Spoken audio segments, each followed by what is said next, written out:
su tiempo. Yo soy Carlos Soto, director de Banco Multiva, y realmente me da mucho gusto y es un honor dar a todos ustedes la más cordial bienvenida a este evento. Realmente esperamos pues que sea muy útil para ustedes. Ahora comentaba con Rodrigo y Eduardo, hay una mezcla de variables que creo que no entendemos, se los digo honestamente, con un tipo de cambio a 18 pesos, las bolsas con una volatilidad muy importante, tasas de interés altas, inflación alta. Entonces creo que la Junta en ese sentido puede ser pues muy útil para todos. Hoy empezaremos con Eduardo Leiva, que es nuestro director general adjunto de Banca Patrimonial y Privada, y por otro lado tenemos el gusto de tener con nosotros a Rodrigo Pacheco. Creo que muchos de ustedes lo conocen, es un gran conductor de Grupo Imagen, que como ustedes saben además es una empresa del grupo al que pertenecemos. Entonces Rodrigo es un gran comentarista con una gran experiencia en todo lo que se refiere al medio financiero mexicano, al medio financiero internacional, y pues ha participado en distintos foros. Entonces tenemos realmente el gusto de tenerlo con nosotros. Nos ha apoyado en muchas cosas, la verdad Rodrigo, muchas gracias, lo estimamos en serio. Y pues nuevamente muchas gracias a todos ustedes por acompañarnos. Esperamos realmente que la Junta sea de gran utilidad para ustedes. Muy amables y buen día a todos.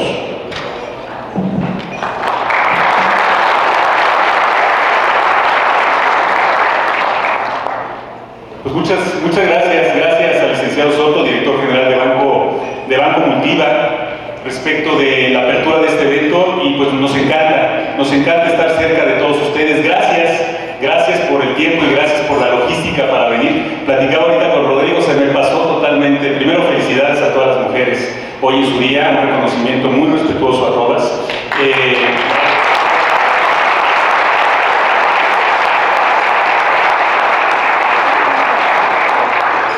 Parte electoral fundamental de la sociedad en el mundo. Y bueno, para Banco Multiva es muy relevante siempre estar cerca en cualquier momento del mercado, siempre tener estos ejercicios, estas dinámicas respecto pues, de información, comunicación, respecto de muchas cosas. También por allá atrás está nuestro director de análisis, Párate Arnulfo, ¿dónde estás? Arnulfo Rodríguez San Martín, director de análisis de Banco Multiva.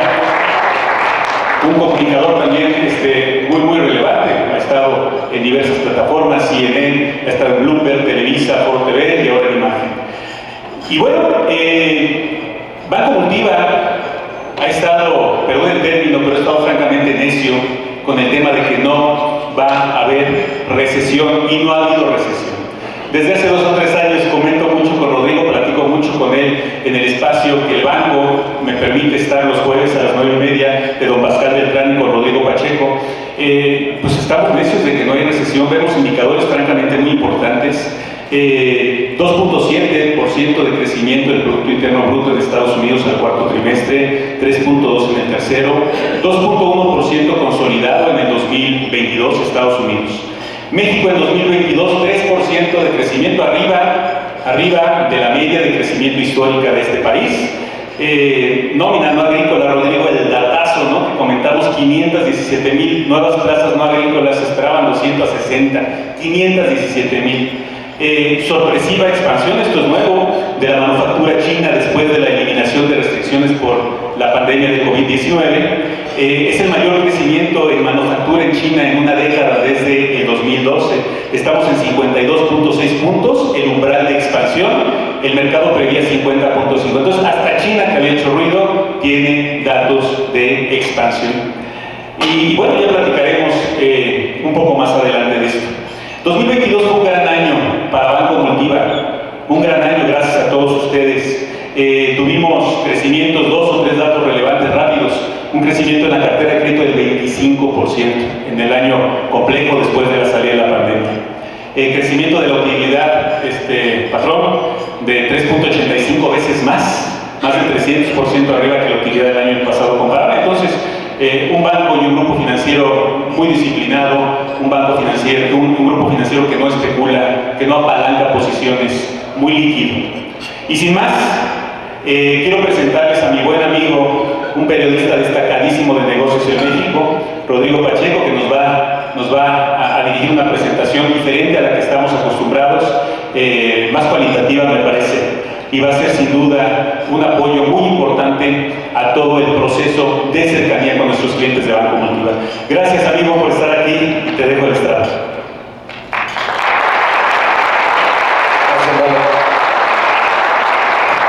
Muchas gracias. Pues la verdad es que yo estoy muy contento y además de verdad es un honor porque es un banco que por razones obvias conozco, soy cliente desde hace muchas décadas, que ya son décadas las que llevo en imagen, pero que además pues siempre ha habido una cercanía, un diálogo consistente y muy agradecido con todos, con Carlos, con Lalo por la invitación. Pues yo les quiero contar un poco mi visión de periodista de negocios que me da la oportunidad de hablar pues con muchos actores, hombres, mujeres, funcionarios, digamos líderes de empresa, y además que tengo la oportunidad y el privilegio de poder estar tratando de analizar cómo están evolucionando las cosas desde un punto de vista más diverso, digamos, y es un poco lo que les quiero contar. Y aquí no se alcanza a ver, voy a mover un poco las sillas para que puedan ver un poco mejor. Esta es, ahora sí, el Paso Hillary, que cuando los alpinistas, los montañistas van a subir el Everest, ya en la parte final, arriba de los 8.000 metros, es la montaña más alta del mundo, se encuentra el escalón de Hillary. Se llama el escalón de Hillary porque cuando lo subió por primera vez en los años 50, Sir Edmund Hillary, que después le dieron el título nobiliario, y con el Sherpa Tenzing, se encontraron ya antes de la cima este escalón de Hillary, que es en donde, por cierto, todavía a la fecha se mueren muchos alpinistas porque es una zona muy complicada. Y entonces me parece que es muy emblemático porque justo estamos en México como antes de llegar a la cima nos ha tocado una parte, digamos, complicada económicamente, y ahorita hablamos del tema de la recesión o no. Me parece que estamos en la pendiente, en la última pendiente antes de llegar a la cima como país, con un montón de obstáculos y de retos, pero yo siempre soy optimista y baso mi optimismo en datos y ahorita se los voy a ir presentando. Entonces, bueno, hablar rápidamente de la inflación, lo que ya sabemos, que hay 5 momentos, digamos, o efectos de la inflación.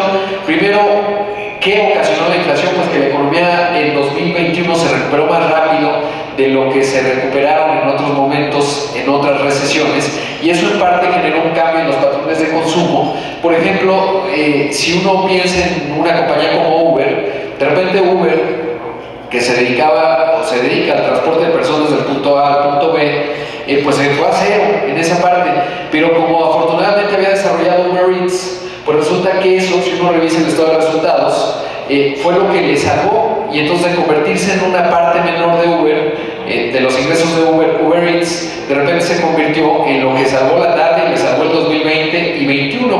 Ahora ya en 2022, pues prácticamente crecieron las dos, les está yendo muy bien, pero nos habla justamente de manera muy tangible de cómo algunos servicios cambiaron y otros no tanto. Pero bueno, otro asunto importante es que hubo fallas. Se acordarán en 2021 ese barco que se atoró en el canal de Suez y que nos demostró la fragilidad en las cadenas de suministro, y que no solo es el tema de China, Estados Unidos, sino también esa fragilidad que vieron las empresas. El famoso Just in Time se tuvo que transformar en Just Reliable in Time, y eso evidentemente ha modificado la estructura de costos y sin duda es otro factor que contribuyó a la inflación. Otro cuarto punto es justamente los estímulos que dieron Trump en su momento y luego Biden, pues fueron dinero en efectivo que acabó en los bolsillos de los estadounidenses y que transformó el mercado laboral por un lado. Eso nos impactó a nosotros en términos de las remesas, porque a veces cuando se preguntaba, y seguramente algunos dicen, oye, ¿por qué las remesas van en récord? Yo me acuerdo que cuando empezó la pandemia y era muy obvio que venía una recesión, pues dije, marco de referencia, me voy a revisar qué ocurrió en la gran recesión de 2008-2009 con las remesas. Y me acuerdo que el colapso de Lehman Brothers, el 15 de septiembre de 2008, pues todavía las remesas crecieron en octubre y luego ya empezaron a caer en noviembre, y dije, va a ocurrir lo mismo en la recesión 2020 como consecuencia de la pandemia, y para mi sorpresa, pues lo único que hicieron las remesas fue crecer en 2021 y 2022, y en parte yo creo que tiene que ver porque se distorsionó el mercado laboral en los Estados Unidos, y al ser los mexicanos y bueno, los centroamericanos y latinoamericanos en general que están en la Unión Americana,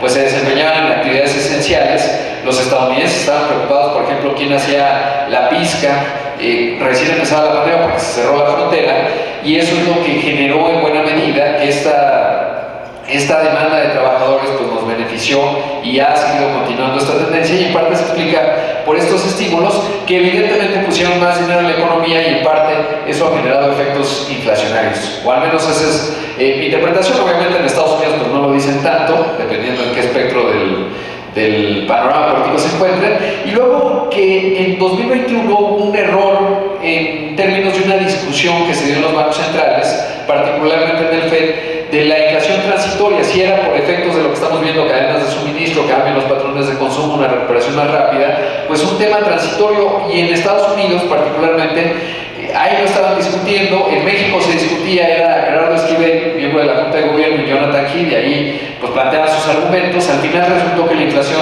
evidentemente ya estamos en el 2023, y si eso no es persistencia, no sé qué es. Todavía hay economistas que dicen, no, bueno, es transitoria, pero durante unos años. Bueno, sí, la vida es transitoria, ¿no? O sea, pues sí. Entonces, esos fueron los 5 factores. Ahora, hablando de lo que ahorita mencionaba Lalo, es un documento del Banco Mundial, es el único que he leído que hace un análisis a profundidad de si viene una recesión inminente. Este lo publicaron más o menos por ahí de noviembre del año pasado, y lo que rescato es que esa barra gris que ven, a lo mejor atrás no se alcanza a ver, pero pues esa barra gris es el conjunto de las 5 recesiones globales desde 1970, empezando por la del 73, cuando la OPEP limitó la oferta petrolera, eso generó una recesión, y les digo es global, no solo de Estados Unidos. Luego vino la del 79 de los ayatolás iraníes, cuando fue la revolución iraní. Hay una vinculación, precios de las materias primas, de los commodities, del petróleo en particular, y luego recesión, pero luego también la de 2008-2009, y el conjunto de los datos da esa barra gris. Y los datos 2022-23, hacia donde apunta, pues son de esa línea verde. Pero lo que estamos platicando hace un momento es que se están rompiendo muchas correlaciones, y es interesante porque estamos viviendo un momento económicamente histórico, porque de repente, por ejemplo, la inflación salarial en Estados Unidos está bajando, y eso hace pensar que, a pesar de que están en pleno empleo, prácticamente generaron 500,000 de puestos de trabajo en enero, pues están logrando que baje la inflación sin esta correlación inversa entre inflación y desempleo que se llama la curva de Phillips, y entonces están rompiendo estas correlaciones, y no se sabe todavía si se trata de un síncope, de repente se rompieron las correlaciones y luego van a tomar su ritmo, o si realmente estamos en un nuevo escenario. Y ahorita que les vaya contando algunas tendencias, a lo mejor ahí se explica cómo se están rompiendo algunas correlaciones, pero obviamente es de pronóstico reservado. Y Lalo además es muy constante, porque ya para estas alturas, estando en marzo, uno pensaría que la recesión que anticipaba Larry Summers y muchos otros, pues ya estaría muy visible y no se le ve por ningún lado, y entonces es muy interesante. Y este es el precio, ahí sí, de las acciones en Estados Unidos, y cómo se comportaron en las 5 recesiones globales que ha habido del 70 a la fecha. Y entonces, bueno, simplemente es ilustrar el debate que se está dando, y sobre todo, pues este momento de extrañamiento económico. Vamos a ver en qué resulta, pero sí parecería que todo indica que se están rompiendo algunas correlaciones, porque estamos entrando en un nuevo mundo. Ahora, viendo eso, ¿cómo llegamos como país? Porque evidentemente lo que nos interesa a todos es México. Los que están muy atrás no lo van a ver. Básicamente es el desempeño económico del país trimestral a tasa anual, y me gusta porque se puede ver trimestre a trimestre. A mí a tasa anual me gusta porque alcanza a reflejar muy bien cómo van los ciclos económicos del país. Se puede ver cómo hemos crecido mediocremente. Ahorita les digo cuál es mi interpretación de este crecimiento mediocre. Llegamos al 2019 con un crecimiento levemente negativo. Importante ver que en el primer trimestre de 2020 todavía no se sentían los efectos de la pandemia en México. La actividad industrial en el primer trimestre no reflejaba lo que ya empezaba a ocurrir en China desde febrero, bueno, finales de enero, y llegamos con un desempeño económico negativo de 1.3%. Entonces, de repente, desde el discurso político se dice, no, la verdad es que vino la pandemia. Sí, el asunto es que la pandemia del COVID tomó a México ya con un grado de tos importante, porque veníamos con tendencia negativa, y eso no es atribuible a la pandemia en sí mismo, sino más bien a la trayectoria económica que llevamos. Luego tuvimos el socavón del peor trimestre en la historia económica, no solo de México, sino del mundo, una caída de 18.7%, fue disminuyendo, y cerramos el 2020 con una caída, una contracción de 8.3%, la más alta que ha tenido México prácticamente desde 1932. Como ya decía en su momento el secretario de Hacienda, Arturo Herrera, pues fue una palomita de Nike, ¿no? Es decir, una recuperación asimétrica. Crecimos 5% en 2021, pero es muy sorprendente estos datos, pues es el más nuevo del INEGI, que lo reportó hace un par de semanas. Crecimos este año 3.1%. Nadie en marzo después y abril, después de la invasión de Ucrania, el proceso inflacionario, se veía que México iba a crecer por ahí del 1.7 y acabamos creciendo 3.1 y cerrando fuerte, que eso es lo que más me sorprendió, el cuarto trimestre 3.7% a tasa anual. O sea, parecía que se desaceleraba, pero se desaceleró relativo al tercer trimestre, que influyó mucho la base de comparación del tercer trimestre de 2021 con respecto a 2022, pero básicamente México resultó mucho más resiliente de lo que todos anticipábamos y sobre todo con un desempeño económico interesante, y ahorita nuevamente abordo a qué se debe. Ahora, me parece importante, y siempre es algo que reitero mucho, es que detrás del dato macro del 3.1% se ocultan distintas realidades del país que todos vamos experimentando, pero que es importante hacerlas visibles porque eso nos permite entender cuáles son las dinámicas. Son unas tablas que he ido compilando a lo largo de los años.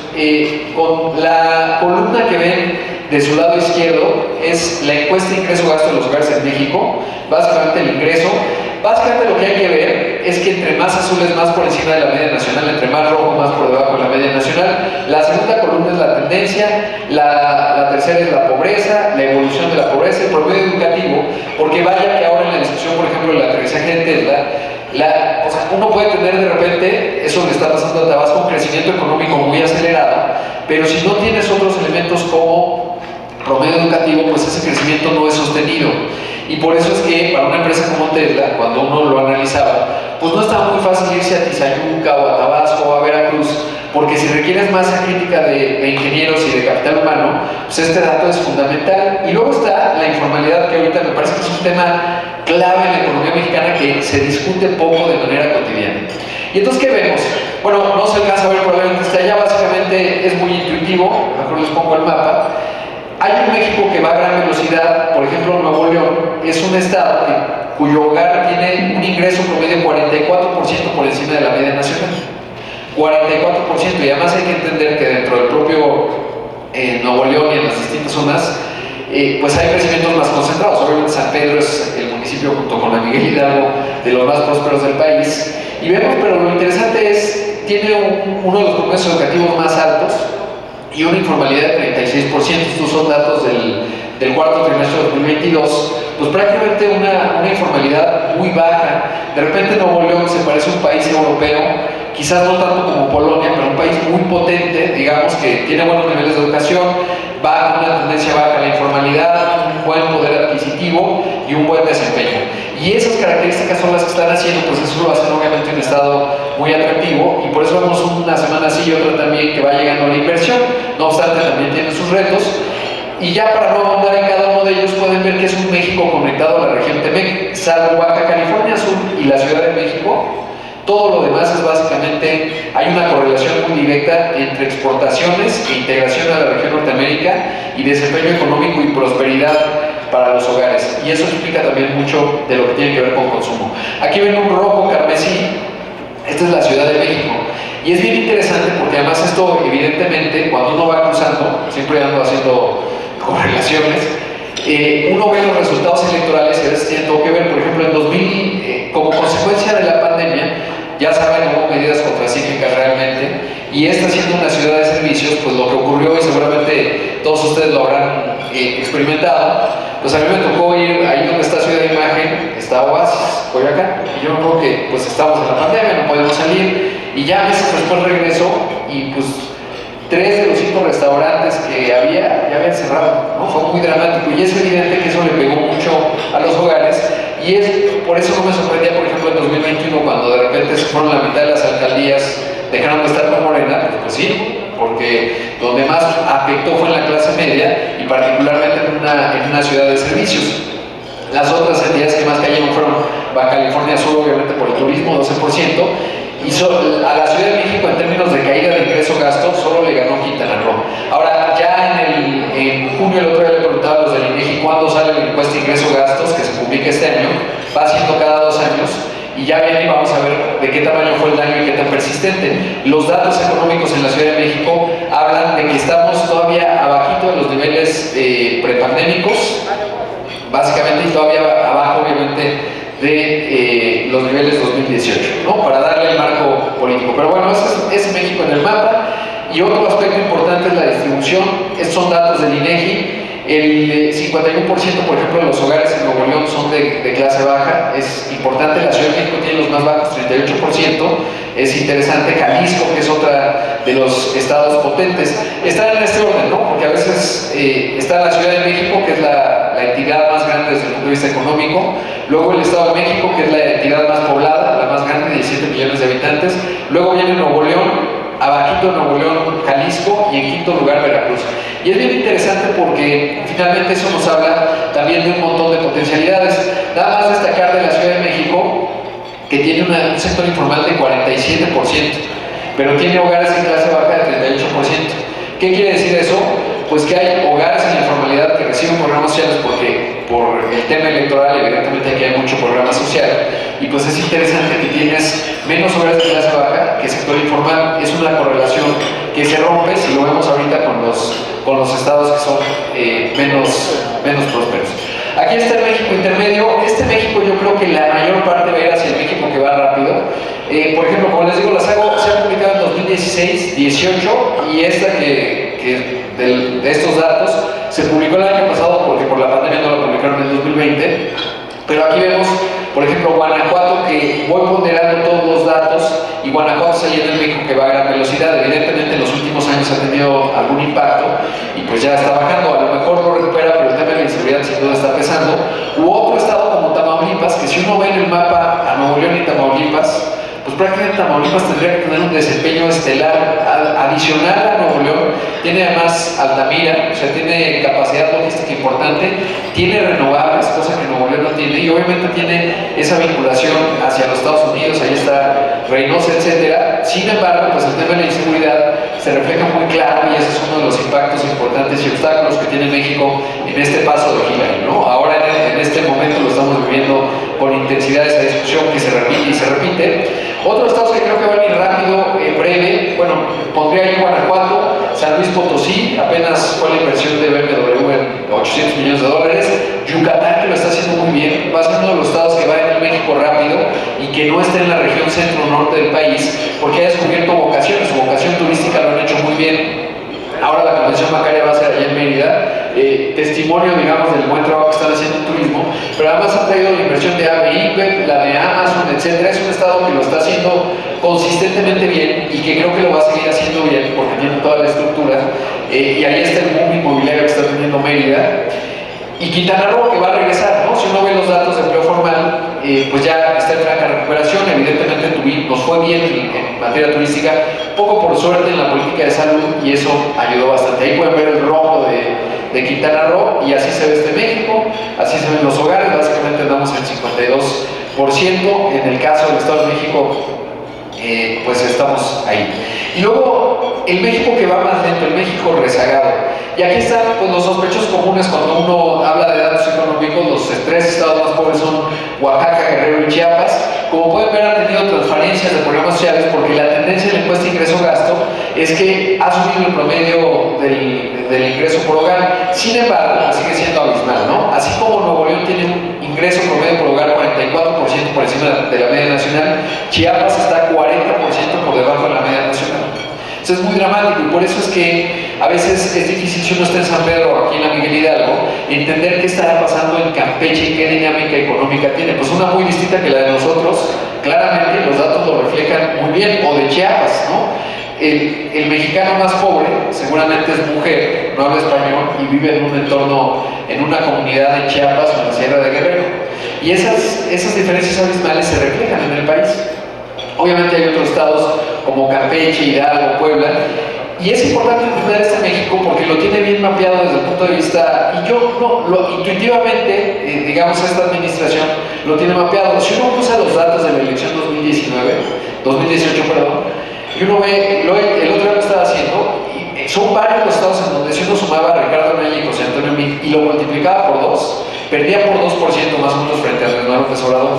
¿Por qué este México no ha logrado conectarse al México potente? Acá no hay tantas clases medias, lo refleja también, ahorita les pongo la gráfica de cómo están las clases sociales de acuerdo al INEGI, pero además de la correlación entre informalidad, o sea, por ejemplo, en Guerrero, Chiapas y Oaxaca, el sector informal está en el 80%. ¿Qué haces cuando tienes una economía que tiene 80% de informalidad?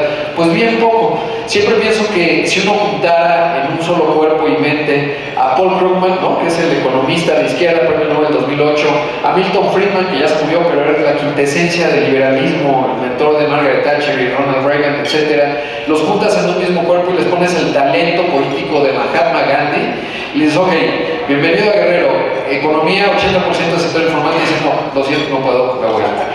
Entonces es algo que tenemos que resolver, porque de otra forma no vamos a avanzar como país, y ese crecimiento mediocre va a seguir siendo persistente. Obviamente esta presencia del sector informal está en todo el país y de la distribución de la riqueza, pero evidentemente está mucho más marcada aquí, y eso es lo que políticamente estamos viendo muy visible. Ahora, está bien fácil la tentación de lo que dice Samuel García, ¿no?, el gobernador de Nuevo León, en donde dice, no, además que en el norte sí trabajamos y en el sur son unos flojonazos. La verdad es que no, porque de hecho cuando vemos cuáles son los principales estados expulsores de migrantes, sí está Jalisco obviamente y Michoacán, pero muchos están acá, y si uno va además a los estados del norte, por ejemplo a Nuevo León, ¿quiénes están en las líneas de producción? Pues un montón de veracruzanos. Veracruz, ya les decía, es la quinta mayor economía del país. Es muy interesante, obviamente, por un tema demográfico. Sin embargo, como pueden ver, tiene indicadores realmente malos. ¿Qué tendría que ocurrir? Pues si tú le das la vuelta a Veracruz, como ocurre, digamos, cuando un estado, una entidad empieza a tener un buen desempeño, empieza a influir en la dinámica económica de otras entidades. Entonces, imagínense si uno arregla Veracruz, pues eso le ayudaría a Tamaulipas, a San Luis, a Puebla, a Hidalgo, a Tabasco, a Oaxaca. Entonces, realmente Veracruz además es un estado que tiene mucha infraestructura, ¿no? Pues el primer tren lo construyó Juárez, Ciudad de México, bueno, Veracruz, Ciudad de México. El café de la parroquia, pues una de las primeras empresas, cuando México todavía era independiente, está ahí. Tiene además vocación agrícola, se le podría vender cítricos a la costa este de los Estados Unidos. Tiene vocación logística, ahí está el proyecto. Recientemente tuve una buena charla y larga con la Secretaría de Economía, y la verdad es que me generó, luego soy muy crítico obviamente de algunas cosas, pero esa parte me parece que va en el sentido correcto y ojalá la logren. Si va a ocurrir ya en los siguientes meses y lo vamos a ver. Ya, esperemos que sí. Pero bueno, pues básicamente es este México que sí es muy trabajador. De hecho, pues piensen en Puebla York, ¿no? O sea, un montón de poblados que están trabajando y que además mantienen a las dos economías más potentes, ya no digan a la de Estados Unidos en su conjunto. Las dos economías que se benefician de la migración mexicana son California, que es la primera. Si California fuera un país, por PIB sería el sexto a nivel global, y la segunda es Texas. Cuando México se va a recesión, si un día revisan la correlación, si México entra en recesión, que se va a recesión porque dependen totalmente de nosotros, y es la segunda mayor economía estatal, pues ¿cómo es posible que los mexicanos, que no encontraron condiciones en su estado, se fueron? Me da vergüenza, nos mandan, y le debería dar vergüenza pues al presidente y a todos los demás, $58,000 millones el año pasado. Pensemos que hay un porcentaje que a lo mejor el crimen organizado, lo que ustedes quieran, pero se sostiene porque quizás al rato me preguntan, oye, no sé el crimen organizado. Yo no lo veo porque cuando uno revisa el comportamiento de las remesas en otros países, es parecido al de México. Y eso que quiere, y allá no tienen sucursales de los de Jalisco, Nueva Generación, Nuevo Sinaloa, ¿no? Entonces, sí tienen, pero no son tan potentes, entonces no lo explicaría en ese volumen. Pero el punto es que, qué vergüenza que nos envían $58,000 millones, y entonces, no solo se mantienen a ellos mismos, nos mantienen a nosotros una parte. Eso explica el tipo de cambio, ¿no? No se puede entender sin ese ingreso de dólares que supera la inversión extranjera directa, no supera las exportaciones, pero es comparable. Pero además lo más impresionante es que esos $58,000 millones representa el 20-30% de lo que producen. Entonces, quiere decir que dejamos ir a unos $600,000 millones de mexicanos que si se hubieran quedado aquí los hubieran producido aquí. Tendríamos una economía pues mucho más grande. Entonces, en vez de ser estaba revisando el FMI, $1.4 billones, $1.400.000 millones de tamaño económico, estaríamos en los 2 billones, allá abajito de Brasil. Pero los dejamos ir porque no encontraron esas condiciones a un costo de vida además pues muy grande. Entonces, importante verlo, y ahí es lo que les decía, la correlación hogares de clase baja informalidad, ¿no? 80% en Chiapas, Veracruz 65%, de hecho Veracruz, por ejemplo, en el sector informal está en 67%, se mantiene mucho esa correlación, solo la Ciudad de México es la que la rompe un poco. Y ahí están, bueno, los umbrales nada más para ver lo que puso el INEGI, es multifactorial, pero son el hogar de clase baja en México, que además se ha ido transformando porque antes era un solo generador de ingresos, ahora son 2 y hasta 3, son 11.343 pesos, 22.000 en el de clase media y 77.000 en el de clase alta. Y así se ve más o menos ya si lo observamos por estados. Y este dato, cada que sale, el reporte de ocupación y empleo del INEGI, que mide formalidad e informalidad, pues lo comento los que me han escuchado como Pascal o como Francisco Sea o como Esteban, seguramente habrán escuchado, siempre lo menciono, me sorprende mucho. Bueno, no me sorprende, pero sí es un balde de agua fría de realidad. El 27% de los mexicanos gana hasta un salario mínimo, obviamente se ha recuperado el salario mínimo, de 1 a 2 salarios mínimos un 40%, estamos hablando de 67% gana, pues más o menos hasta 12,000 pesos, ¿no? De ingreso mensual. Y esto, porque luego me dicen, oye, son brutos, pues mide el INEGI formal e informal, ¿no? En la encuesta de ocupación y empleo. Luego de 2 a 3 salarios mínimos 11.8%, de 3 a 5 4.7%, y el México que a veces muchos tenemos en la cabeza es 1.5%, o sea, 600,000, de acuerdo a datos del INEGI. 1.5% ganan más de 30,000 pesos mensuales. Es muy impresionante, y entonces de repente cuando ves el consumo en México, pues hay que entender dónde está, ¿no? Y está más bien hacia el 67%. Por eso el aumento del salario mínimo, que puede tener, ayer le preguntaba a Jonathan Kidd, el subgobernador del Banco de México, un tipo que respeto inmensamente, pues lo entrevistaba desde antes que fuera subgobernador, le entiende muy bien, y le decía, oye, ¿qué tanto el aumento de salarios mínimos y los cambios en las condiciones laborales van a generar inflación? Y me decía, pues yo no lo veo, y no se ve, porque ya llevamos 3 años y eso no va a tener, el proceso inflacionario que vive México en parte tiene que ver sobre todo pues, con la tendencia global. Ahora sí tenemos factores locales que nos están generando inflación, que yo pensaría que tienen que ver más con temas de eficiencia en los mercados e inseguridad, ¿no? Porque obviamente el derecho del piso pues, está en la estructura de costos de lo que compras, ¿no? Ahí está el aguacate en su momento, o lo que ustedes quieran. De hecho, siempre reviso luego el mapa de la inflación por estados y por ciudades, y por ejemplo Tehuantepec en Oaxaca tiene inflación tipo la de Alemania cuando estaba en la transición, cuando dejó de comprar petróleo ruso, y pues no veo que los de Tehuantepec tengan esa dinámica, ¿no? Más bien es eficiencia de mercado, porque lo que les llega, incluso si viene la mercancía de Tabasco o de Yucatán o de algún estado aledaño, tiene que subir a la Ciudad de México y luego baja a Tehuantepec, y entonces eso encarece los productos.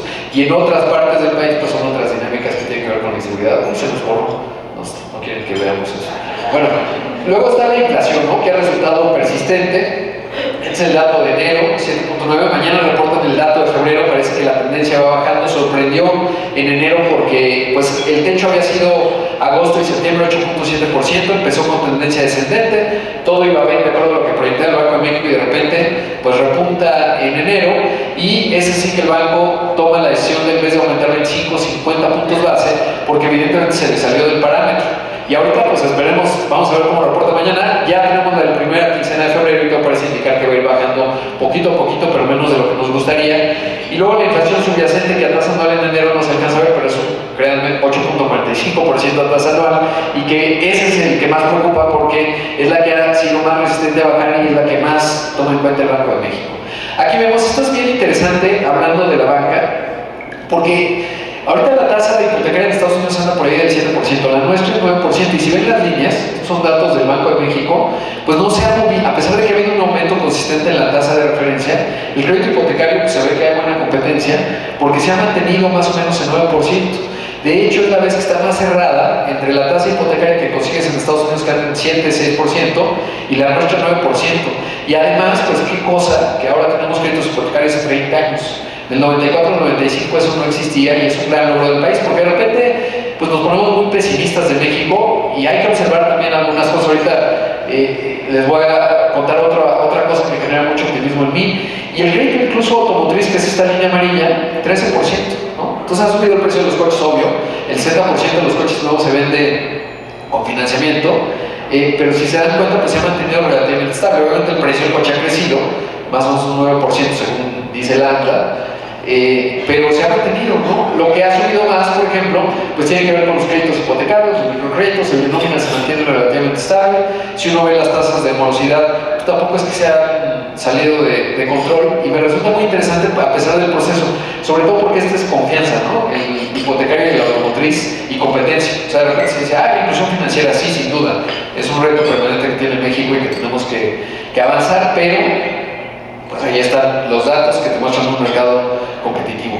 Y luego, esta nada más es Brasil y México, como desde, son 2021, ahí están los meses julio, agosto, septiembre, y cómo empezamos a subir. Brasil lo hizo más agresivamente que México, así se comportó la inflación, digamos, hasta 2022, hasta mediados de 2022, pero aquí lo importante es el ejemplo contrafactual y de lo que sí hemos hecho en México muy bien y dónde está el camino hacia adelante, y es la construcción de instituciones, porque no depende de una persona si lucha mucho contra la corrupción o no, si se le ocurre, o si es muy brillante desde el punto de vista económico.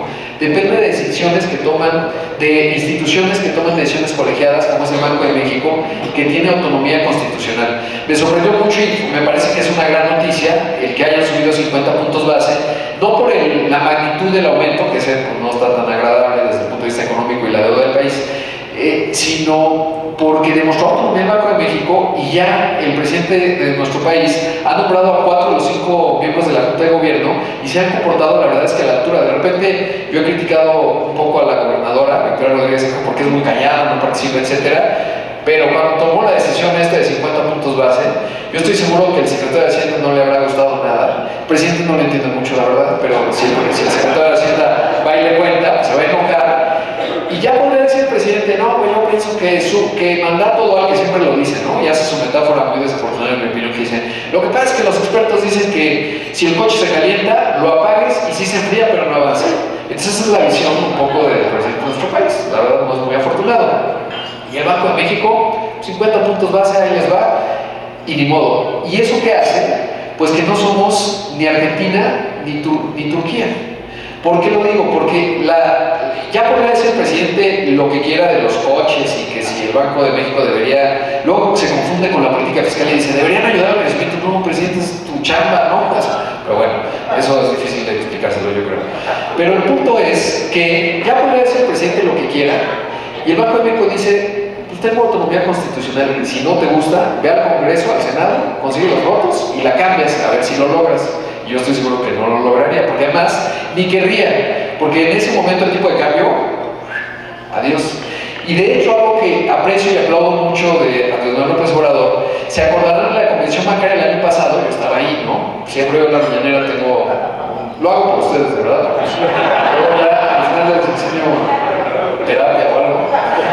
Pero uno aprende, porque no es una forma de comunicación, por eso a veces quizás algunos dicen, ¿por qué los medios lo difunden? Es que no es una forma de comunicación, es una forma de gobernar. Y entonces cuando tú gobiernas una burocracia de 1 millón de personas, en la mañanera da señales. Si dicen, que problema minero en Sinaloa, es el presidente, y uno, pues ya que lo ve todos estos años, ya son años, si le importa el tema, si tiene alguna agenda específica, dice, no, pues sí, se pronuncia, ¿no? Que se cierre. Si no, dice, pues que lo vea no sé quién. Y entonces va diluyendo los temas, los va manejando, y ahí uno se da cuenta cómo está gobernando, qué temas le importan. Por ejemplo, si alguien le dice, la banca, no sé qué, depende de la intensidad de la señal, es un tema de él, es un tema de su burocracia, y ahí se va cabildeando y operando. Y entonces, algo que me sorprendió muchísimo fue el año pasado, les digo, estaba en la convención, y de repente el presidente dice, sí, por cierto, el Banco de México va a subir 25 puntos, subió 25 puntos base, y la decisión se anuncia todos los jueves a la 1 de la tarde. Y todos dijimos, ya adelantó la decisión, ¿cómo es posible? Y entonces la interpretación era, A, no entiende nada, se equivocó. B, va tras la autonomía del Banco de México, y aunque no tiene los números en el Congreso para lastimarla, nos puede generar un montón de ruido. Y entonces la duda se despejó a las 7 de la noche. Imagínense, pues ahí el comité de la ABM tratando de dar vueltas para no contestar, ¿no? Porque todos los periodistas queríamos saber, ¿cómo ven que el presidente adelanta la decisión de política monetaria?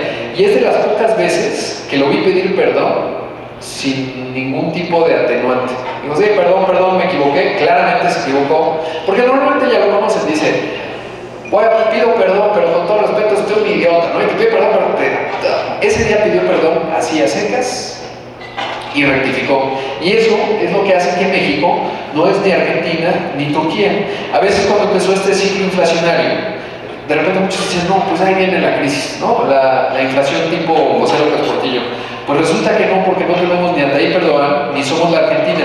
La Argentina lleva, yo creo que ya debe llevar, ya le perdí la cuenta la verdad, pero como 15 banqueros centrales, mientras nosotros llevamos 4.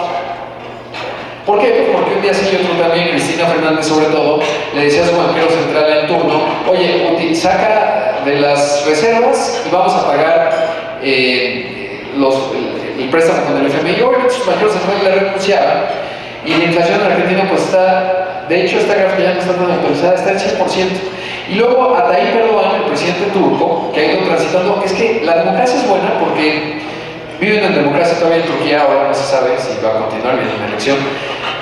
El asunto de la democracia es que te permite alinear, digamos, los objetivos de corto plazo del gobernante con los objetivos del país, y si se equivoca demasiado el gobernante, pues lo va afuera.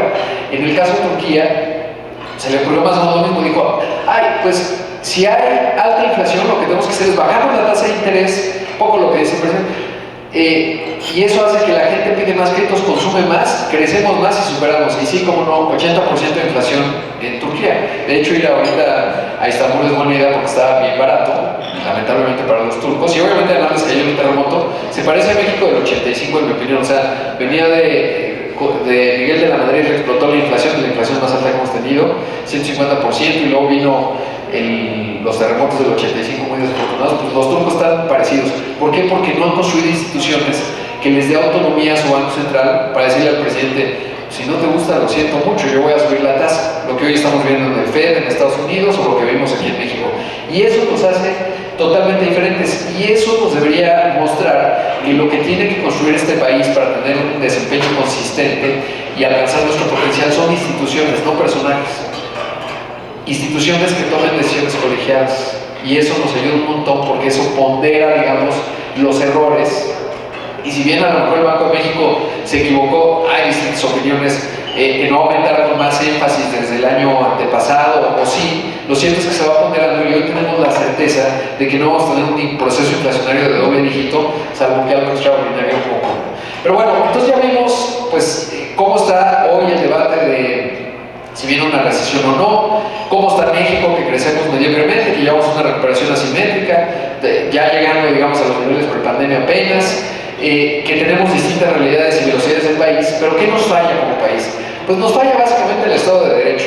Este es el índice global de Estado de Derecho que hace el World Justice Project, lo publica cada año, este es el más reciente, y estamos en la posición 115 de 140 países. Miren, como 40 variables, realmente es muy completo y por eso lo utilizo mucho. Y a nivel América Latina estamos en el lugar 26, o sea, solo le ganamos a la dictadura de Venezuela, de Nicaragua, a Honduras y Bolivia, que con todo respeto para Honduras y Bolivia, pues no hay punto de comparación, ¿no?, con México. Sin embargo, pues nos fallan un montón de cosas. Y aquí se ve la evolución, obviamente pues el discurso político no corresponde con los datos, ¿no? Tampoco es que ha habido un descalabro muy grande, estamos en la discusión del INE, pero la otra parte es lo que les decía de la informalidad. Aquí hay un gran libro que siempre recomiendo mucho, que se llama Esfuerzos Mal Recompensados, de Santiago Levy, es muy bueno, y es que explica por qué México crece mediocremente siempre.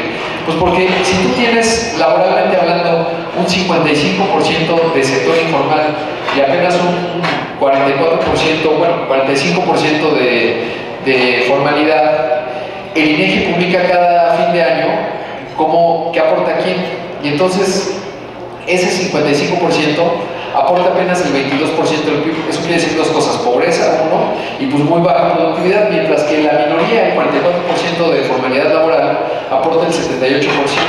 Si imagínense, si redujeras la informalidad en un 10%, que fuera de 55 a 45, pues lo que le pegarías al PIB con un 1%, ¿no?, incluso, por lo que ganarías en productividad. Y es muy lógico este dato cuando lo ves ya intuitivamente.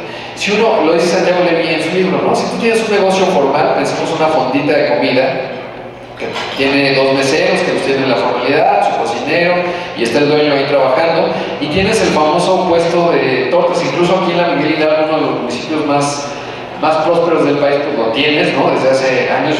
Acá estaba el imagen, conozco bien la zona, y dice, estoy seguro que si camino hacia allá voy a encontrar más o menos los mismos puestos en la diagonal que está por aquí, ¿no? Llevan años eternizados ahí. ¿Y qué pasa? Que cuando viene una crisis como la del COVID, una recesión, pues el formal, y ahora que aumentó, se duplicó la prima vacacional y luego había que llevar el aguinaldo a 30 días, pues lo va a tener complicado la fondita. Y en un escenario de crisis y sin medidas contracíclicas, pues va a cerrar. Y el informal pues no va a cerrar, se va a lograr adaptar. Ahora, el problema del informal es que no tiene acceso a crédito. Y entonces, doña Rosita, que hace unas quesadillas buenísimas por acá, pues nunca va a poder crecer porque no tiene acceso a crédito. Y entonces no va a poder duplicar sus puestos porque simplemente no hay puntos de datos. Y además no trae talento, ¿no? Porque pues nadie quiere trabajar en el puesto, o sea, saben muy buenas las quesadillas, pero nadie sueña, un niño no dice, yo quiero trabajar con doña Rosita haciendo quesadillas toda la vida, no.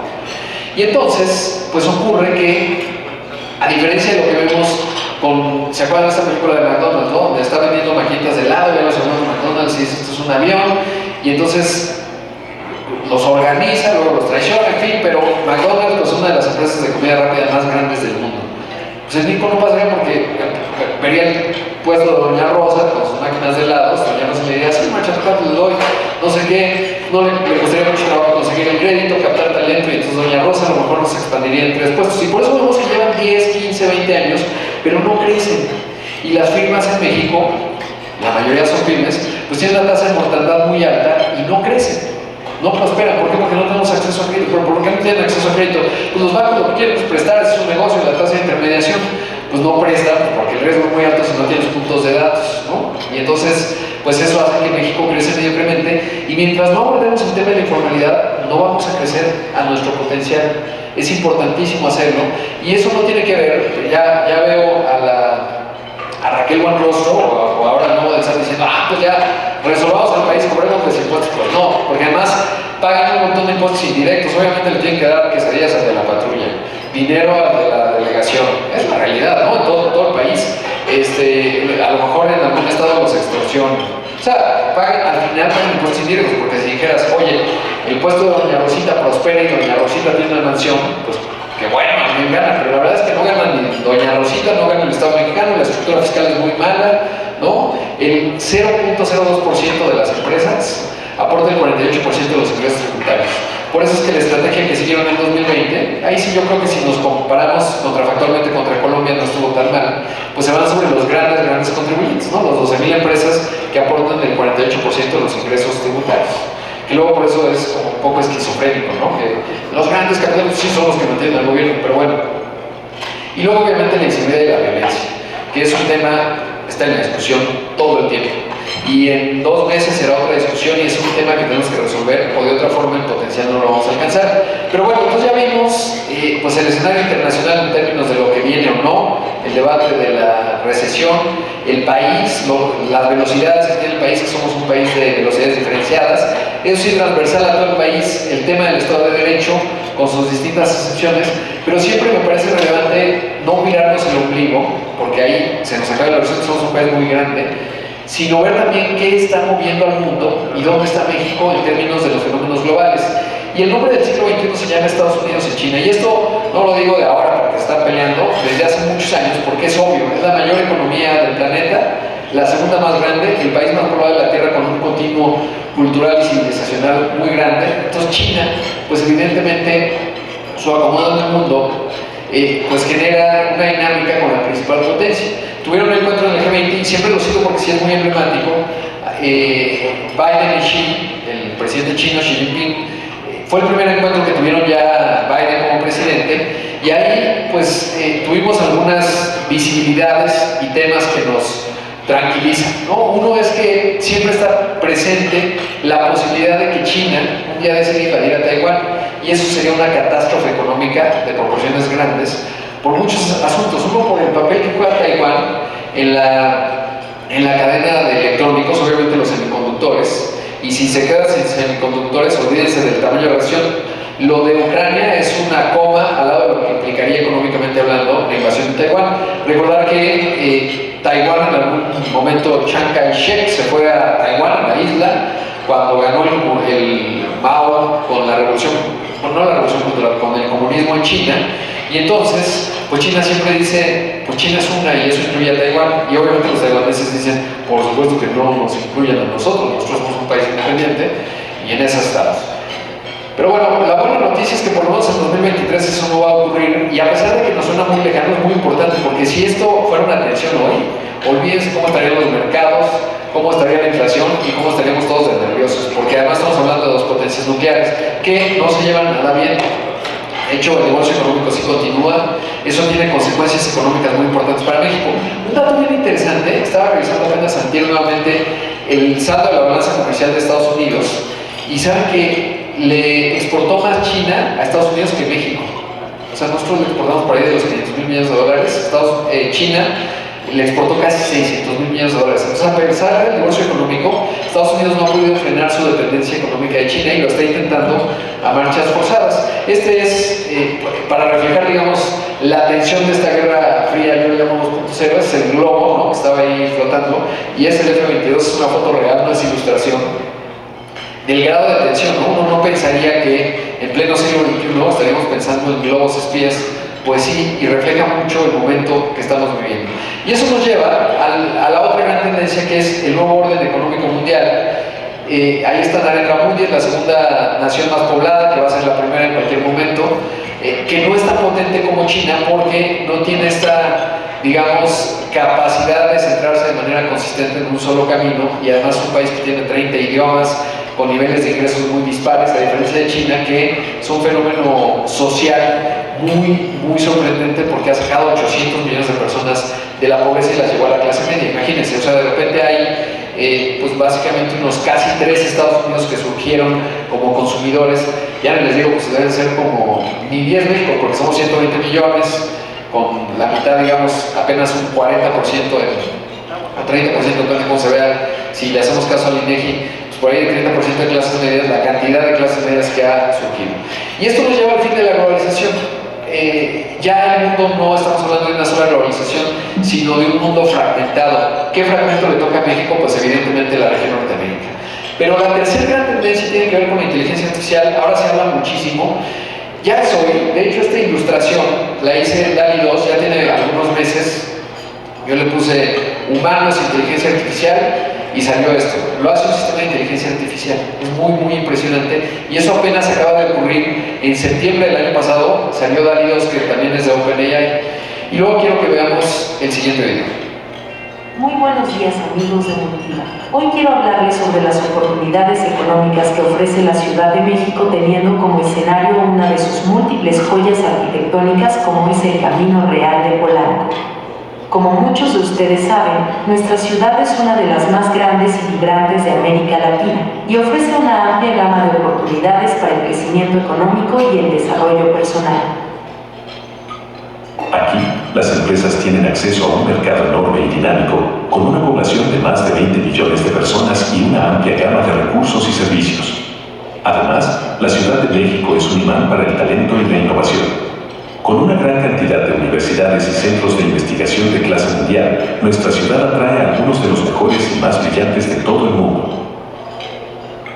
En resumen, la Ciudad de México es un lugar de enormes oportunidades económicas. Si está buscando establecer una empresa, desarrollar su carrera o simplemente disfrutar de todo lo que una ciudad dinámica tiene que ofrecer, no hay mejor lugar para hacerlo que aquí. Así que les invito a todos a unirse a nosotros en la construcción de un futuro brillante y próspero para la Ciudad de México. Una cosa más, háganle caso a Rodrigo Pacheco. Es muy sabio la inteligencia artificial.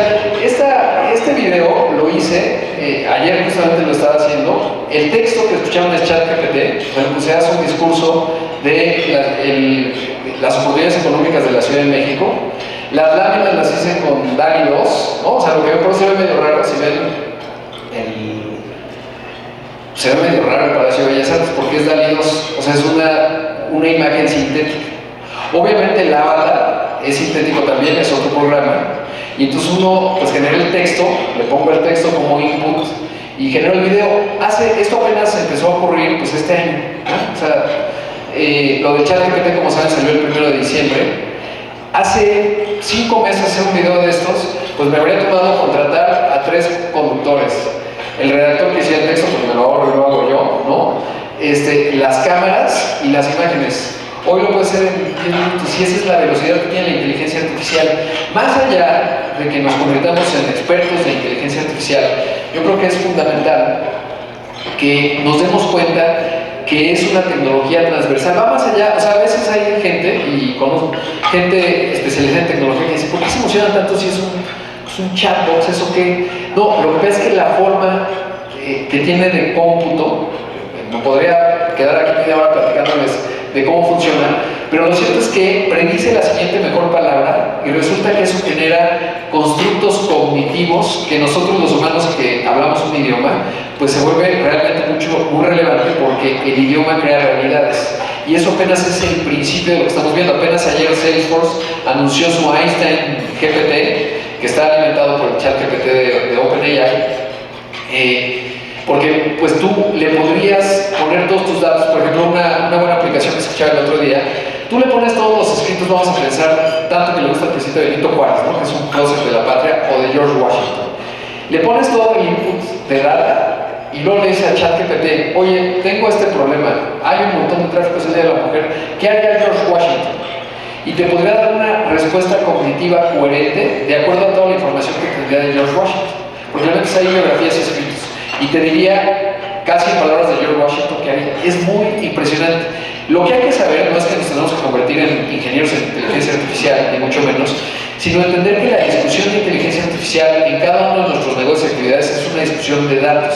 Entonces tengo que saber qué datos tengo, qué le preguntaría a los datos que tengo, y sobre todo, ¿qué haría con esas respuestas? Hoy el asunto no es la respuesta, sino la pregunta. Las mejores, digamos, aplicaciones que le he visto al ChatGPT son los que saben hacer mejores preguntas. Entonces tendremos que pensar, uno, ¿dónde están mis datos? Dos, ¿qué datos tengo? Biográficos, de gasto, de cómo está la cartera, etcétera. Tres, ¿qué les preguntaría mis datos? Ayer escuchaba una entrevista con Mark Benioff de Salesforce y decía, pues es que ya preguntas que le hacía el entrevistador, decía, pues con un chat GPT se los podría contestar en segundos. Y entonces, evidentemente hay un montón de retos, etcétera, pero sí que es sorprendente. Y yo creo que este tema de la inteligencia artificial, que no es necesariamente tan nuevo, es como el Internet. En el 2000, es una nota del 2000, todavía en el 2000, imagínense. O sea, a mí me ocurrió en el 95, 96, que fue la primera vez que me conecté al Internet, ¿no? Me gusta el montañismo, obviamente. Entonces puse Everest, que salió la montaña, y dije, wow, qué increíble. Entonces fui a contarle a uno, oigan, es increíble el Internet. Dicen, ah, sí, ¿verdad? Qué curioso. Bueno, todavía en el 2000 ya llevaba Jeff Bezos 4 años con Amazon y todavía se pensaba que era una moda pasajera. De hecho, Paul Krugman, siempre que si ven a Paul Krugman y le quieren dar lata, díganle, oye, ¿no dijiste que el Internet era una moda pasajera? ¿Y qué creen?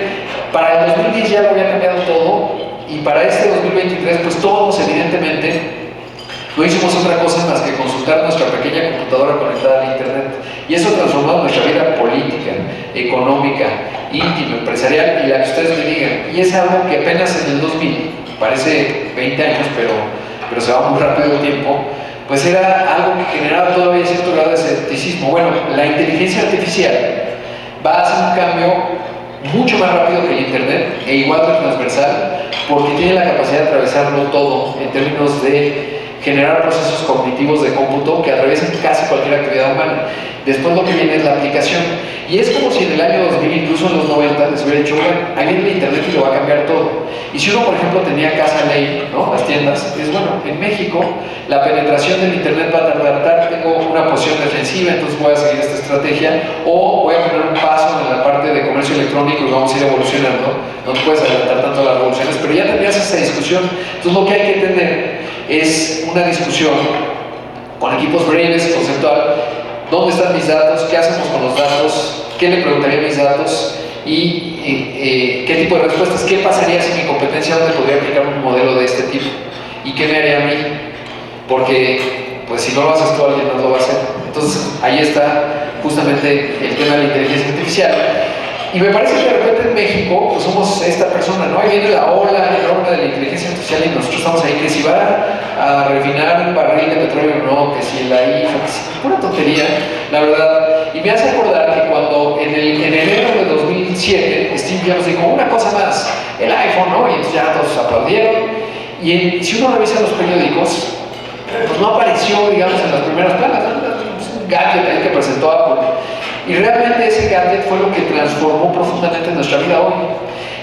Y si uno revisa, porque lo había hecho los periódicos de ese entonces, eso fue a finales de enero de 2007, pues resulta que que la discusión en México era que Calderón había llegado, que si el presidente legítimo, que la ocupación de reforma, etc. Y eso ocupaba nuestras mentes como mexicanos y el futuro pasaba enfrente de nosotros y no lo vimos. Hoy lo aprovechamos y vivimos de manera cotidiana.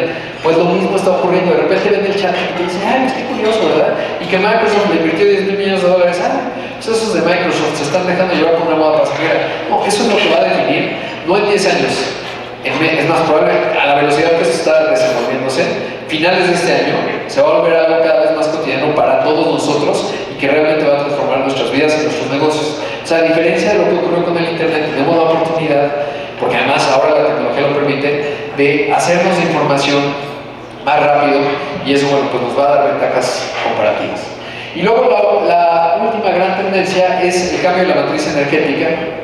Este es el mapa que hace el Banco de México con respecto a las sequías, y como pueden ver, sí es cierto, hay sequías y vienen más. De hecho, este es el que hace un modelo bien interesante, el panel intergubernamental del cambio climático de la ONU, y lo hace por regiones. Si a México le toca a la región Centroamérica Norte y Centroamérica Sur, básicamente Centroamérica Norte sequías. O sea, esto no es nuevo y sí le pueden invertir mucho al sistema de empresas de Nuevo León y lo que ustedes quieran. Lo que hay que entender es que el activo del agua va a ser más caro. Y lejos de decir, porque a mí ahora que está la discusión de Tesla, pues pasan tres cosas. Tiene su decantación e interpretación política, que suele irse en contra de las empresas. Dos, evidentemente, cuando decían, oye, Tesla no puede llegar a Nuevo León por el tema del agua, decían, no, bueno, pues entonces ya jubilemos a Nuevo León, porque, pues no, o sea, sequías va a haber, ¿no? Más bien lo que tenemos que es reentender el activo del agua con el valor que tiene, porque, a ver, si uno bien piensa en Israel, ¿saben que Intel, de las plantas que tienen en el mundo, tienen en Israel? Perdón, pero Israel no tiene mucha agua, no tiene más que Nuevo León. ¿Qué hizo Israel? ¿Cómo gestiona su agua? Pues hay que ver qué están haciendo ellos y hacer lo mismo, porque el agua va a subir de precio. El precio que está no funciona. El otro día decía con Paco, o sea, si por las tuberías de este hotel y de nuestras casas corriera champán, seguro no se desperdiciaría tanto. Lo que pasa es que no le asignamos el valor que tiene y por eso en la red de distribución se pierde un montón. Y si no nos empezamos, no es algo que tenemos que hacer en el corto plazo, pero sí empezar ya, si no empezamos a atender, digamos, si no le asignamos un valor alto al agua, no lo estamos dando cuenta y vamos a tener un problema de ajuste en el precio. Y eso va a ser un problema. Y eso tiene efectos inflacionarios en las cuatro tendencias que les decía, porque uno, ahora que escuchaba a Carstens hace unos días daba un mensaje en su carácter de gerente general del BICI, decía, el escenario de baja inflación no va a regresar, y creo que tiene razón, porque si uno lo ve estructuralmente, a lo mejor se netea la eficiencia que te dé la inteligencia artificial, nos va a hacer más productivos, eso ayuda a la estructura de costos de las cosas, y eso digamos que es una presión inflacionaria de la baja. Pero el tema Estados Unidos-China pues va a encarecer, es imposible, por más que México somos bien competitivos, pues va a encarecer la cadena de suministro y va a encarecer pues, los electrónicos y un montón de cosas. Si revisan ustedes en la mesa o se buscan en los bolsillos, el textil, el celular, etcétera, un buen porcentaje, probablemente más del 50%, está fabricado en China. Eso va a ser sustituido con el tiempo. ¿Y eso qué quiere decir? Pues distinta estructura de costos. El cambio de la matriz energética, pues también, ¿no? O sea, no se pagan gratis la transición, si no pregúntenle a los europeos que lo hicieron a marchas forzadas recientemente.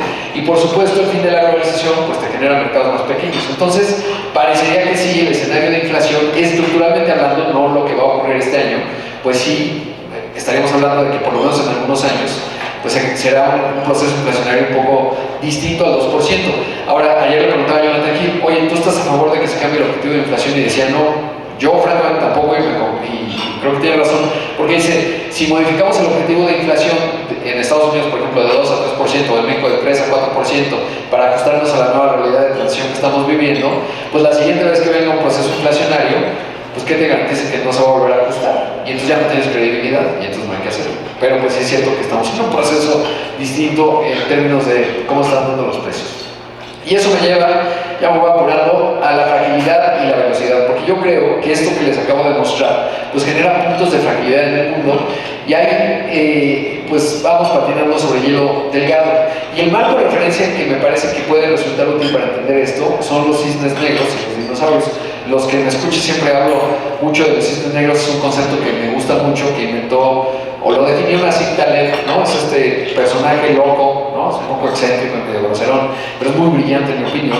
Le fue muy bien en la crisis 2008 porque entendió, digamos, el tema de fragilidad y sobre todo de cisnes negros, que él dice son hechos de poca probabilidad, gran escala, que lo cambian todo, ¿no? Por ejemplo, si uno ve el 11 de septiembre y uno está en el verano de 2001 y dices, estás en julio, agosto de 2001 y dices, imagínate que unos terroristas toman unos aviones en Boston, los secuestran, son saudíes en su mayoría, algún egipcio por ahí, y secuestran los aviones y van y los estrellan contra las Torres Gemelas y el Capitolio y el Pentágono. No, es muy jalado, eso no va a ocurrir, pues no, obviamente no, además quién les enseñó a volar, etc. Bueno, poca probabilidad, gran escala. Muy poco probable si lo veías en el verano. Si ocurre, lo cambia todo y el mundo que vivimos hoy no se podría entender sin el 11 de septiembre. Y entonces lo que dice Taleb, y así podríamos poner muchos ejemplos, ¿no? ¿Qué posibilidad hay de que un payaso de la televisión acosador de mujeres, que no paga impuestos y que además ha cobrado muchas empresas, que se llama Donald Trump, va a ser presidente de los Estados Unidos? Pues está situado en 2015, muy poco probable. Pero si ocurre, pues lo cambia todo. Y así, ¿no? Nos podríamos poner muchos ejemplos. El punto es que el mundo, pues es frágil. Y dice también que hay tres cosas: lo que sabemos que sabemos, lo que sabemos que no sabemos, pero los cisnes negros radican en lo que no sabemos que no sabemos, o sea, no podemos saber, y pues nadie puede saber. Por eso es que de repente todo el mundo dice, ¿dónde está el tipo de cambio? El que lo sepa con certeza se va a ganar que nos avise a todos, porque no está fácil. Sí puedes ver la estructura, ¿no? Obviamente, si bien la recesión en Estados Unidos, pues no se mantienen constantes las exportaciones, no se mantienen constantes las remesas, en esta ocasión sí creo, no se mantiene constante el turismo, y entonces pues uno pensaría que menos ingresos de dólares, pues viene un debilitamiento, una depresión del peso, ¿no? Pero pues eso es entendiendo los factores que mueven el tipo de cambio, no tratar de adivinar, ¿no? Porque en eso, pues incluso muchos colegas ahora se hacen mofa de, el dólar llegará a 35 y estamos en 18, 17 saltos de repente, ¿no? Entonces, pues lo que sí puedes saber son escenarios. Pero bueno, ¿qué sabemos? Que sabemos pues que tenemos un país de varias velocidades, que estamos en un ambiente polarizado no solo en México, en el mundo, que hay una confrontación China-Estados Unidos, que hay un acelerado avance transversal de la tecnología que lo va a cambiar todo, que tenemos un reto del cambio climático. ¿Y qué sabemos que no sabemos? Bueno, pues ¿qué pasará con la elección de 2024? Pues no sabemos, ¿no? O sea, porque obviamente todos tienen sus teorías, que si Claudio, que si Marcelo, que si el secretario de Gobernación, o que si Movimiento Ciudadano. Pues, ¿qué sí sé? Que no sé. Esa es la realidad. Yo tengo mis buenas hipótesis. Yo creo que no va a dar tiempo de hablarlo, si además no es el tema, pero pues eso es lo que sabemos que no sabemos. Si China invadiera Taiwán, pues aunque Xi ya le dijo a Biden que no, pues no estamos seguros, ¿no? O sea, no sabemos qué sabemos. Los alcances de la inteligencia artificial, los efectos sociales del cambio climático, en qué se van a manifestar, no sabemos. Pero ¿qué no sabemos que no sabemos? ¿Y dónde están los puntos de fragilidad? Por ejemplo, si hay enfrentamientos civiles, tipo lo que vimos en Culiacán, en la versión Ovidio 1.0, pues eso te descompone súbitamente y no tienes mucha forma de preverlo, porque si ves los puntos de datos, digo, ahora contrafactualmente dices, pues claro, era obvio, pero no es tan obvio. O si hay insurrecciones o magnicidios, o catástrofes naturales, pregúntale a Turquía, o catástrofes tecnológicas. Imagínense un ataque cibernético que apaga la infraestructura eléctrica de Estados Unidos. Nos vemos luego. No se ha puesto a pensar, un día vi un documental que se llama Blackout, está buenísimo, y te demostraba que en 5 días, sin luz, guerra civil básicamente. Porque el primer día pues no puedes hacer operaciones, ¿no? Te quedas sin operaciones. Segundo día pues ya te empiezas a preocupar porque pues, vas por tu efectivo y ya ves. Tercer día las cadenas de frío empiezan a dejar de funcionar. Ya para el quinto día estás preocupado por comida, el súper no abre, no tienes con qué pagar y es defiéndete como puedas. 5 días sin electricidad es muy dramático. Obviamente tenemos un montón de sistemas redundantes, pero sí te habla mucho de la fragilidad. Y por supuesto sucesos geopolíticos. Un ataque, siempre menciono, no está en el escenario de nadie, pero Pakistán es un estado nuclear y tiene los militares son como, digamos, relativamente sensatos, pero siempre tienen ahí un factor de integrismo islámico. India es otra potencia nuclear y siempre India y Pakistán, desde la independencia de India, se están peleando la zona del Punjab. Si un día un general pakistaní se le ocurre apretar el botón y le tiene una bomba atómica a India, y India obviamente corresponde, el mundo como lo conocemos cambió. Y hoy te dices, pues en México, ¿a qué le afecta si se pelea nuclearmente? No todo cambiaría. terriblemente. Entonces, pues hay que saberlo. ¿Qué? Y ahora, pues, qué miedo, ¿no? ¿Qué pasa? Bueno, pues que lo que dice Taleb, y tiene razón, es que el gran tamaño, pues es importante, que hay a veces, el gran tamaño te da fortalezas en la escala, ventajas comparativas específicas. Siempre pongo este velociraptor, porque tiene estas garras muy especializadas, pero ¿qué creen? Que de repente llega un cisne negro. Algunos piensan, en el 2018 decían, ay, Andrés Manuel López Obrador, o Donald Trump, o el 11 de septiembre, y lo cambia todo, ¿no? Y toda tu escala y tu tamaño, que te hacían antifrágil, pues desaparece. Y los que les va mejor, pues son los mamíferos, ¿no? Que finalmente son nuestros antepasados, porque fueron ágiles, porque lo estoy romantizando, obviamente no sé si aprendían mucho, pero claramente sobrevivieron, algo aprendieron. Hay que estar en situación de aprendizaje consistente, resiliencia y por supuesto adaptación, y en un mundo frágil, digamos, son características que tenemos que tener visibles, romantizadas. Y luego es importante, este video yo creo que refleja lo mejor y lo peor de los seres humanos, porque miren, Brazil has been captured on the restaurant's CCTV cameras, but not all is what it seems. Customers at the Cervejera Alpha Day Bar and restaurant were enjoying their meal on Saturday night at around 9 p.m. outside when they were frightened and forced to flee their tables by a group of people running directly towards them. Patrons of the brewery quickly stood up from their seats after noticing the group heading towards them and began running in the other direction, flipping tables and chairs. The restaurant waiter can also be seen in the footage looking confused and eventually. me fascina este video porque explica los mercados y muchas cosas. Porque si la mitad de ustedes de aquí para allá se salen corriendo en este momento, con cara de pánico, les garantizo que la otra mitad, incluyéndome, nos vamos a salir. Y ya que estamos afuera, oigan, ¿qué pasó? No sé, ¿quién corrió? En ese video resulta que estaban ahí como tipo la Condesa en Brasil, que tienen gavillas, ¿no? Sobre todo son chavitos. Y entonces resulta que venían unos crossfiteros corriendo. Y entonces alguien en el restaurante dijo, ya viene la gavilla, y corrieron. Y todos salieron corriendo. Y cuando pues, analizaron, y por eso es lo que escuchamos ahí en el audio un poco, pues en realidad eran unos crossfitters que estaban corriendo ahí, ¿no? En la vereda. Y entonces todo el mundo se asustó. Y a veces, cuando uno ve los mercados, yo siempre pienso mucho en ello, de repente uno ve que los mercados caen, ¿no? Y dices, ¿qué pasó? Y se asigna la respuesta y la explicación al fenómeno, pero a veces es puro pánico, ¿no?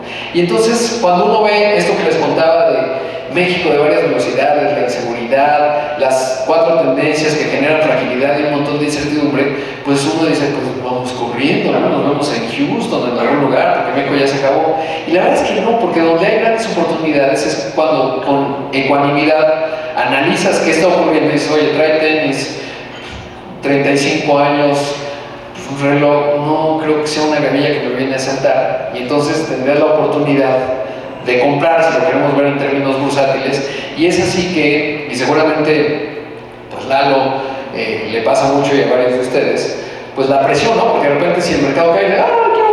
No, tienes que ser ecuánime, porque si no te vuelves uno de esos en donde sales corriendo a la menor provocación y cometes un error. Y a veces lo mismo pasa en el país, ¿no? ¿Se acuerdan en 2018? Pues lo vemos en el tipo de cambio, muchos dijeron, no, pues esto 25 pesos. Ecuánimes, ¿no? ¿Qué está pasando? Bueno, sí, el aeropuerto Texcoco, malísima señal, pero luego me acuerdo mucho, por ejemplo, ya era Ursúa y un día sale Monreal. Esto normalmente no lo digo así, pero me acuerdo mucho. Sale Monreal temprano y dice, vamos a hacer una reforma bancaria. Yo dije, no, pues ya ahora sí el principio del fin. ¿No? Entonces sí, dije, no, sí, esto tiene una trayectoria muy clara. Corte A sale Ursúa ese día antes del cierre del mercado. Me acuerdo mucho que era viernes porque yo me dedico soy periodista, entonces me acuerdo muy bien que sale Ursúa, ya habían cerrado los mercados, el tipo de cambio se había lastimado, y dice, no va a haber nada, y se canceló.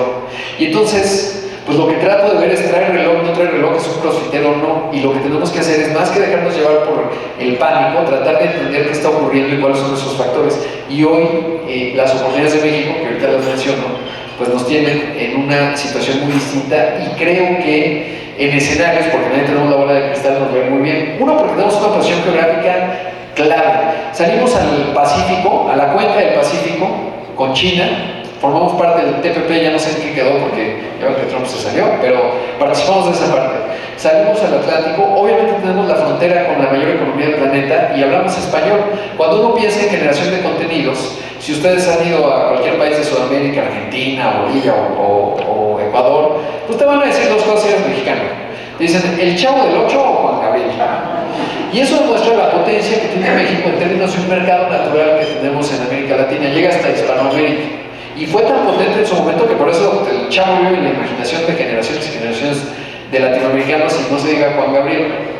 Somos un país que tenemos, si uno analiza Brasil, a mí, cuando a principios de este siglo, o por ahí del 2006, Jim O'Neill estaba en, no me acuerdo dónde está, en Goldman Sachs, bueno, no me acuerdo, pero se acuerdan que inventó el término de los BRICS, ¿no? Brasil, Rusia, India y China, y luego le pusieron en la S Sudáfrica. Los sudafricanos se vieron bien en la mercadotecnia, y me daba un coraje, en serio, no saben, porque pues veía a Brasil, si es un país muy grande, y decía, pero pues, México tiene mejores condiciones, ¿no? Porque Brasil exporta materia prima. Cuando vienen los ciclos económicos de China, Brasil le va bien o le va mal. En la crisis de Dilma tuvo que ver con una caída de China, le compraron menos soya. Brasil pues, es una economía que ve hacia sí mismo, no tiene tanta, sus socios, principales socios son el Mercosur, perdón, pero Argentina no lo querría tener como mi principal socio comercial, aunque yo fuera el mayoritario, ni a Bolivia, ¿no? O sea, ojalá les vaya muy bien, ¿no? En algún punto. Ahora que hicieron esta fantasía de la moneda única del Mercosur, pues, estúpido. O sea, eso no va a ocurrir, evidentemente, porque primero tendrías que tener disciplina fiscal, pregúntenle a los europeos. Pero bueno, pues veía a Brasil y decía, ¿cómo es posible que México pues, no esté ahí? Porque suena bien BRICS, entonces, si hubiera sonado BRIM, hubiera estado mejor. Pero bueno, porque Brasil, por ejemplo, solo sale del Atlántico, ¿no? Aunque exporta a China, pues no tiene esa posición geográfica y ese nivel de logística, porque además ellos están pegados a las costas. Y no quiero hablar de Brasil, evidentemente es un país que tiene un montón de potencial también. Tenemos un tamaño de mercado importante y además estamos en un gran momento demográfico, 29 años de edad promedio. Este es, digamos, lo que ahora está en este paso de Hillary, que estamos en la parte difícil antes de llegar a la cima. Es un análisis de Morgan Stanley que establece 3 escenarios, es multicitado. Dice, si lo hacemos muy mal, pues 78,000 millones de dólares en los próximos 5 años de aumento en las exportaciones. Si lo hacemos bien, medianamente bien, 155,000 millones de dólares. Si lo hacemos muy bien, 247,000 millones de dólares. Ahí caben clases medias enteras. El otro día estaba en San Luis Potosí y revisaba la evolución demográfica de San Luis y veía que la mayor parte de los habitantes de San Luis Potosí vivía fuera de las ciudades, de la capital.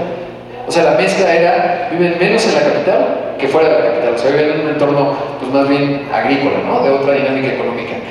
¿Y sabe cuándo cambió? En los 90s. ¿Por qué? Por el TEMEC. ¿Por qué? Porque la exportación, o sea, pues les va a impulsar los parques industriales exportadores. No, genera un montón de clases medias. Pregúntenle a San Luis, que hoy la mayor parte de la población está en las ciudades, o en Aguascalientes, etc. Entonces es una oportunidad de oro la que tenemos. Aquí vemos, ahí nos muestra las áreas de oportunidad que tenemos. Este es Asia y cómo se han ido transformando. Se acordarán que en 2017 Donald Trump empezó a reconfigurar la relación desde un punto de vista no tan geopolítico, pero sí más mercantilista con respecto a China. Y ahí vemos cómo se da justamente la evolución de las exportaciones y cómo México ha ido ganando. Pero no lo hicimos más en 2019, bueno, luego vino la pandemia. Y esta tendencia tendría que ir subiendo, sobre todo porque Asia pues no necesariamente acaba compitiendo con nosotros. Canadá es muy cara en estructura de costos, por eso cuando ahora venía lo de Tesla y algún colega, yo los respeto mucho porque además son muy brillantes, muchos, pero de repente pues surge la información y decían, es que si Tesla no se queda en Nuevo León, se va a ir a Indonesia. No, pues creo que no entiendes nada de cómo funciona, ¿no? Porque evidentemente, pues el caso de venirse a México, si tú quieres hacer un modelo de autos por volumen para la región Norteamérica, si Tesla ya tiene en Berlín, en Europa, los 3 mercados relevantes eléctricos son 3: China, Europa y ahora empieza Estados Unidos con su Chips Act, ¿no? Que le están echando muchas ganas a la transición energética. En China ya tienes la de Shanghai, la Gigafactory, en Alemania tienes la de Berlín y en Norteamérica pues tienes la de Austin, pero es todavía de coche premium. Y si quieres hacer volumen, el nombre del juego se llama México, por supuesto que no Indonesia, ¿no? Uno, te da unas fragilidades enormes. 2, no está barato cruzar los coches, aunque ni sean lo hace y tal, o sea, varios. Pero no, digamos, si quieres hacer volumen en serio para Norteamérica, pues no había otro país que México. Y entonces, bueno, además graduamos muchos ingenieros, 150,000, tenemos profesionistas de clase mundial. Si uno va al 94, cuando entró en vigor el TEMEC, pues todavía es en México, el México de manufactura automotriz no existía. Y muchos eran escépticos y decían, no, pues los gringos, ¿cómo vamos a competir? Nos van a acabar. Pues no nos acabaron, de hecho prosperamos. Son datos de la OCDE y ahí vemos cómo en términos de ciencias sociales, negocios y leyes, graduamos más ingenieros, en manufactura, en ingeniería en manufactura y construcción también graduamos más ingenieros, Entonces tenemos ahí unas ventajas comparativas enormes. Un montón de retos, ¿no? Lo hizo hace unos 4 días Brookings, me gustó mucho. Analizar desde el punto de vista de seguridad la relación trilateral y las oportunidades, y sí que tenemos un tema en educación. Si ven, por ejemplo, la maestría equivalente, mientras como porcentaje estamos en 2, mientras que Estados Unidos y Canadá en 10, y ahí sí tenemos un reto. Y entonces, ¿esto qué quiere decir? Como no nos va a dar tiempo y además la educación se está transformando, yo creo que hay una gran oportunidad en la educación técnica, la educación dual, y muchas empresas lo pueden detonar porque no nos va a alcanzar, digamos, la estructura educativa hoy de México. Están los datos de PISA, pero son para deprimirse, ¿no? De cómo estamos. Ahora, viendo esto, pues evidentemente la oportunidad es enorme. Les voy a presentar al embajador de México en el mundo, que a él sí le deberíamos dar el águila azteca y todas las condecoraciones posibles, porque vean lo que dijo Larry Fink, que es el presidente, pues lo conocen, de BlackRock, que es el mayor fondo de administración, administra $10 billones, o sea, para verlo en términos reales, o trillions, ¿no? Como dicen los gringos, pero en español se dice billones. Son unas 5 Apples, que es la empresa más grande del mundo, 2 billones, o unas 7 veces la economía mexicana. Es lo que tienen activos y dicen dónde lo pongo. Entonces, obviamente, este personaje le dicen, señor Larry, tenemos a Macron por la línea 2. No, dile que no estoy. Xi por la 1. Ok, bueno, Xi, ¿cómo estás? ¿No? Se lleva bien con el presidente y estaba en Davos hace unas semanas, finales de enero. No había ningún mexicano, nada más fue Samuel, que claramente sí tiene habilidades, entiende el papel de México en el mundo, quizás es un tema generacional. Tampoco es muy brillante, pero bueno, tiene un montón de mérito, no se lo escatimó absolutamente. No había mexicanos, básicamente, porque uno puede entender ciertas declaraciones en el contexto del famoso queda bien, ¿no? O sea, pues está ahí el canciller, pues dice, ay, no, México es increíble, lo mejor que nos ha pasado. No, estaba en un panel en donde no había ni un mexicano, no le interesaba quedar bien con nadie, estaba ahí con la de la Organización Mundial del Comercio y algunos otros personajes ilustres, y esto es lo que dijo Larry Fink. You know, Mexico's advantage is it has lower wages than China, it has an educated workforce, it has a pro-business engagement at the moment. You can transport goods via train into the United States. And so all those elements, it's not just friendshoring, it is just the dynamism of trade, and I think this is going to occur more and more.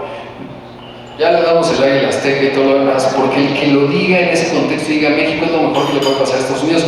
Después de ese pedacito es que no puedo poner todo, pues si no, pues ya les pongo la conferencia completa, pero decía, Estados Unidos geopolíticamente, porque el mundo se está reconfigurando geopolíticamente, tiene grandes ventajas. Uno, el Pacífico, ¿no? O sea, no tiene miedo, a diferencia de China, por ejemplo, que aunque hoy no parece, pero tiene una fronterota ahí con Rusia y siempre los chinos, una forma de entenderlos que les da miedo que los invadan, lo mismo a los rusos, etc. Pues Estados Unidos nunca tuvo ese problema. Tiene el Pacífico. Del otro lado, el Atlántico. Y dice Larry Fink, al norte un gran socio como Canadá y al sur otro gran socio como México. Pues ya está donde firmó el señor Larry Fink, ¿no? O sea, de verdad que lo promueva así, en un contexto en donde no había americanos, pues te habla de la enorme oportunidad que está viendo. Y ahora sí le faltaron cosas, en mi opinión. Una de ellas es que en la discusión del famoso nearshoring, estamos pasando un poco por alto el gran momento del mercado de consumo que tenemos. ¿Por qué? Porque ya les decía, la edad promedio en México hoy es 29 años. ¿Y qué pasa cuando tienes 29 años? Lo que dice esa gráfica, que no se alcanza a ver mucho, pero es hombres y mujeres, y es la edad promedio en la que nos casamos los mexicanos, que es 31 años. No, las mujeres, los hombres 33, las mujeres 30, o sea, abajo. ¿Y qué pasa cuando te casas? Pues viene el mejor momento de consumo de una sociedad. Porque normal, digamos, dependiendo del segmento, pero pues tratas de sacar una hipoteca, ¿no? Y lo segundo es te compras un coche. Para una sociedad el mayor momento de consumo es los siguientes años, o sea, los siguientes 10 después de los 29. Y en ese momento está México. Después ya tendremos un problema también actuarial, incluso con el tema de las pensiones, pero los siguientes 10 años que nos siguen, o sea, al tema del nearshoring, se suma un gran momento demográfico y un mercado de consumo que de repente Larry Fink no lo menciona, pues no lo ven necesariamente, pero nos ven, vamos a manufacturar en México, pero eso puede detonar un consumo enorme. Pero, pues hay que echarle, no solo, digamos, hay que apurarnos en algunas cosas. Este es